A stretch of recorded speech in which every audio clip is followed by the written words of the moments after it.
Après sa démission déposée le 22 septembre 2025 et annoncée officiellement devant la plénière, le président honoraire de l'Assemblée nationale, l'honorable Vital Kamerhe, a procédé à la cérémonie des remises et reprises avec le premier vice-président Isaac Jean-Claude Tshilombaye le jeudi 25 septembre 2025 au Palais du Peuple. Cette cérémonie solennelle marque le départ définitif de Vital Kamerhe de la tête du bureau de la Chambre basse du Parlement. Conformément au règlement intérieur, la fonction sera désormais assumée par le premier vice-président Isaac Jean-Claude Tshilombaye en attendant l'élection d'un nouveau président par la plénière. Dans son mot des circonstances, l'honorable Vital Kamerhe a souhaité bonne chance à ses collègues députés ainsi qu'au premier vice-président Jean-Claude Tshilombaye, appelé à diriger l'Assemblée nationale durant cette période intérimaire jusqu'à la plénière d'installation de son successeur. Il a confié qu'il partait avec beaucoup de souvenirs de l'ensemble du bureau et a encouragé son successeur à défendre avec fermeté le président de la République, Félix Antoine Tshisekedi Tshilombo, ainsi que les intérêts supérieurs de la nation. Je voulais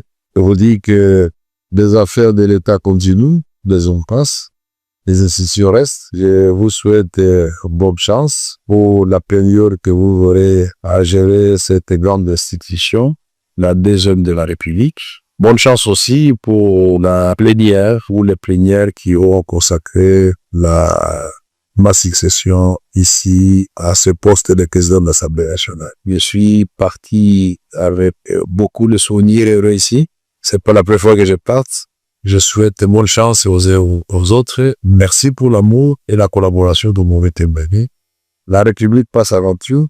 Je vous encourage à continuer à défendre derrière le président de la République, les valeurs de la République, les intérêts de notre peuple qui nous a mandatés ici. Je vous remercie. Je reste à votre disposition. S'il y a un élément à clarifier, mon directeur de cabinet est à votre disposition et moi-même je peux toujours vous rencontrer pour apporter l'éclairage nécessaire. De son côté, le premier vice-président, désormais président intérimaire de l'Assemblée nationale, a reconnu qu'il garde de très bons souvenirs de sa collaboration avec Vital Kamerhe, qu'il qualifie d'exemplaire et marqué d'une grande expérience parlementaire, et a promis de mener à bon port la haute mission que lui confie les règlements intérieurs de la Chambre basse du Parlement. Je dois ici témoigner de cette grande expérience acquise pour avoir travaillé à vos côtés pendant cette longue période qui nous laisse bien évidemment de très bons souvenirs, des échanges sans quoi et surtout d'un travail en sincère collaboration. Vous pouvez être